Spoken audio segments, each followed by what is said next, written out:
Welcome to another episode of Behind the Walls Talk. I have a special guest here with me today, man.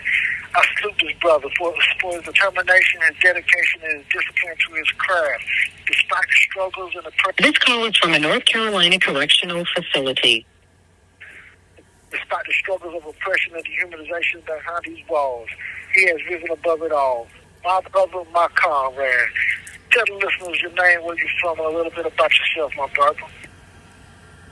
Peace. This is Kwame Teague, a.k.a. Dutch. And, I've been incarcerated for 31 years, going on for past 31 years. Now, February is actually the anniversary of my incarceration. Fighting to prove my innocence, but at the same time, making it whatever I can do to better myself while I'm in here, making the best of this time. Okay. What were you charged with? How much time did they give you? Well, I was charged with double murder, and they gave me 2 life sentences back-to-back consecutive. I'm fighting now to, like I said, get back in court, prove my innocence, and hopefully be able to get up out of here. Man, you've been down 31 years, but that's been a long time right there, man. How has your time been since you've been down, though? Man, I fell in 94 when the system itself is changing over. I've noticed pretty much every 7 years or so, the system will change over. It really pretty much for the worse. I came in at a time where the individuals prior to my generation were really fighting for the things that we were supposed to have. And then gradually things started being taken away, and they created the system of what do you call it, the SCG, you know what I mean, the security threat group, and then they started validating everybody. Yeah, using the divide and conquer, man, and that ever really set the tone for where we at today. That's right, man. The evolution of the day's prison system, man. The evolution of the mind stage, really, man. Because, like you say, man, when I first fell and everything, you know what I'm saying, guys they were dealing with self-empowerment. You know what I'm saying? With the books they read, you know what I'm saying? Reading about the Black Panther Party, George Jackson, Bobby Seale, Shulty Newton, everything. You know what I'm saying? Our forefathers and everything, they set the path for us. But nowadays, you know what I'm saying, these brothers, they don't even do no reading no more, man. You know what I'm saying? Especially since now they got the tablets and everything, They want to listen to the music on the they want to listen to the music on the tablets and just play the games on the tablet all day long. They're not teaching themselves anymore. I mean, that goes a lot distinct to the generation when they're dealing with social media. Social media has created an opportunity to kind of democratize the world and give you access. I mean, you literally can speak to the whole world through social media or through the internet. But at the same time, when the whole world is on the same garbage that the world is on, then it's going to lower the standards. And it's shorting people's attention spans, whereas instead of watching movies, they want to watch 5-minute TikToks. It's even taking away the distinction between different regions. When you hear these kids now today, you can't tell if they're from Baltimore or New York or Texas or California because they got almost the same accent online. It's like they're taking away, it's taking away the culture as well as the ability for us to rise above. So, you know what I mean? It's really dumbing down our civilization. Hey, let me ask you something, my brother. What is it that you feel like, was a prominent moment in your life, like the things that you achieved and accomplished since you being incarcerated? I mean, being able to pick up a pen and have my voice heard, man, is I just can't describe how it makes you, how it empowers you, right? Because you know that you're being heard. You know that your words count. You know your words matter. And I started off writing books, of course, with the Dutch 1, 2, and 3, and the Dynasty, Ghetto Sins. I started off writing, but at the same time, I was off. This call is from a North Carolina correctional facility. I never stopped networking. It wasn't about just picking up the pen, writing a book, and then letting it sell itself. It was always about me getting out there, building a brand, putting my name out there, meeting people, and that led to the opportunity to turn these books into movies. That's being the first one that came out in 2021 with Manny Haley, who used to be the manager for Nicki Minaj, a couple of other people. He transitioned from movie, from music to movies, and we put out Dutch. We put out Trilogy Game first, and we came with Dutch. Now we got Dutch 2 out as well. Dutch 3 is on its way. And then I got a couple of movies on Tubi. One being Cream, and then another one till my casket drop that I did with my brother, my main man Cash. He did time too. So yeah, we, you know what I mean? As I said, we making the best of what we have to do, man, with the resources that we have at our fingertips. That's right, my brother. I'm glad, bro. I'm proud of you, man. You know what I'm saying? You elevating, bro. You steady elevating. I appreciate that. Steady moving on up, man. You taking steps to the top. You know what I'm saying? I admire Absolutely. a whole lot. Constant elevation. Let me ask you something. Constant elevation. Yeah, absolutely. Absolutely. I got 5 kids and about 8 grandkids, 3 of them adopted. But, you know, having 4 girls and a boy, all of them grown. Yeah. The youngest being 27. Yeah, you know what I mean? Of course, I had to raise them through this element here. And, you know, raising them wasn't easy, raising them with the pen. But I had to stay dedicated to their well-being. This call is from a North Carolina correctional facility. While they were growing, I was growing.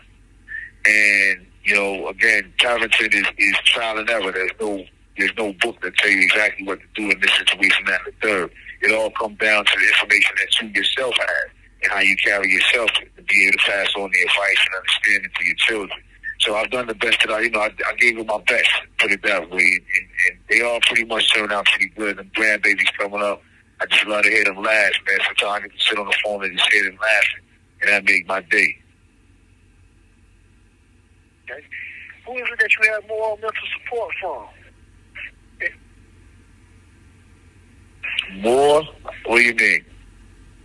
Like morals, like, you know, so who is it that you have moral? Oh, you said moral. Okay, I think you said, okay, now I get my support from my wife, first and foremost, Renee, and of course my little sister, my mother. You know what I mean? I have a ton of people, man, that really is in my corner, holding me down. You know what I mean? People that I made movies with, my little brother Cream, Dana Dane, my brother Jazz. I mean, the list goes on. I mean, I've never been the type of person, man, that was some bullshit. You know what I mean? And so at the end of the day, all these relationships that I've had from the streets translated over into now. And everybody in the street that I've known for 30, 40 years, 50 years, may not necessarily be active in my life, but when I call upon them, they're there, man, and I really appreciate that. Yeah, that's what's up, man. I'm pretty sure they appreciate you too as well, bro. What's your story on how you grew up as a youth? The experiences you had, the traumas you may have endured, and what it was that may have led to your incarceration? When I came through, I grew up in North in the 80s, you know, and North was 2 things. I mean, North was always unconscious because the majority of people in North were Muslims or Nation of God and Earth for the Muslims for the nation. And so I grew up around a lot of conscious individuals, and that permeated throughout the streets, regardless. You know, most of the gangsters was Muslim. You know what I mean? You go to the masjid, and people in the masjid, when you go where you put the shoes at, you see people in there with gators on. You see all in the little cubby hole, you see none with gators. You see dudes having sisters with guns. You know what I mean? You understand, you come to understand the combination between religiousness and consciousness and how to apply that in the real world. Right? I learned more from those things about Islam than I ever read from books. And that's real talk. But, you know, I just came up in that era right there. And our era was really about getting money, about being who you're supposed to be, even though you ain't doing what you're supposed to do, if that makes sense. And making the best of that. We knew we wasn't doing the right thing, but we tried to do the right thing with it. And that was always the philosophy. Even if you're doing the wrong thing, do it right. What is it what you would like to say to the youth out there now that are being misled and finding a life of crime and intriguing, dealing with mental health issues from trauma they've already faced at a young age, and feel as if their life, feel as if they have no other way out of the poverty-stricken lives that they haven't been enduring themselves right now? Nah, I mean, in many ways, our generation has dropped the ball, right? Because they're supposed to be out there teaching the youth, you know, regardless of what, you know, whatever nation you come from, whatever belief system or philosophy you live by, we're supposed to be out there passing that down to the youth, and that's what's going to happen. And that's where we've got to do better, right? We've got to start teaching these babies. We've got to get out in these streets and bring them the Quran. We got to bring them the Scripture. We got to bring them the Bible, the lessons. Whatever it is that we build upon, we got to make that true and living so that way they can build upon. Because right now, the only thing that's out there true and living is the energy that's negative that's going to take them down. We got to be able to match that energy pound for pound and show them who we truly are. You have 60 seconds remaining. Yeah, we definitely have to give them some positive principles to stand upon in life, man. You know what I'm saying? There's a lot of negativity out there that they don't need to be dwelling within. Absolutely. I definitely understand that there. Absolutely. Hey, I'm gonna hang up. I'm gonna call that. All right, bet. All right.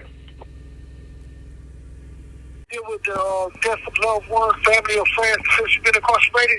And so, who were they? Is there anything you would like to say about them or the impacts they made in your life? Nah, absolutely. Absolutely. You know, unfortunately, I lost my father, my boo, in 2019. I lost countless friends, right? I lost my cousin, A.B. I lost my cousin, Charlie. I lost my brother, Tone. I mean, not my physical brother, but Javon, beautiful brother I met. We was building, we was about to start our own little magazine and build them. I mean, I had people that we lost over on the way, but of course, the one blow that hurt the most was losing my father. And, you know, just not being able to have him here to talk to and build with and get a better perspective on things.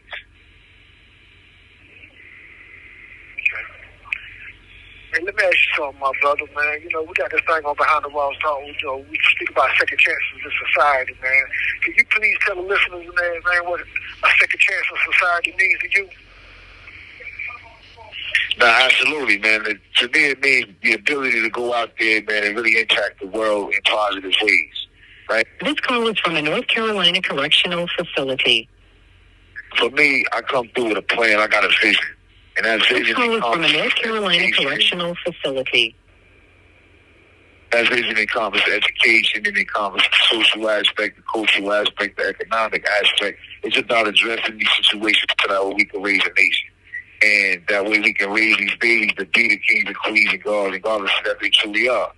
Therefore, what it means to me is to be able to get out there and make that happen, make that vision come to life. That's right, my brother. That's right. Peace and pleasure, man. Any last words you would like to share with Behind the Walls Talk and the listeners all across the board, man? Nah, absolutely, man. I want to thank you, brother. Thank you, your lady, for giving me this opportunity, man, to come through and deal with the people. And I just want to let them know, man, that, yo, we need each other, man. It's time for us to come together. It's time for us to unite the clan, unite your family. When I say unite the clan, I mean your in-laws, those in-laws, your in-laws' in-laws, come together, bring a round table and say, yo, how can we uplift this family? Because when you start uplifting the family, you uplift the community. When you uplift the community, you uplift the nation, and that's how empires are built. Exactly right, my brother. It begins with family, man. Hey, bro, I love you, bro. Hey, man, yo, keep doing what you're doing. I love you too, baby. You know, absolutely.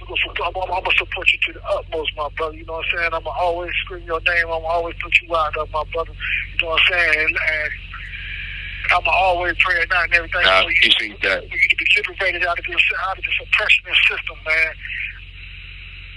Yeah, you as well, bro. We got to work together, man. You and I first. We got to make this thing happen together. That's right, bro. Freedom is a must. Absolutely.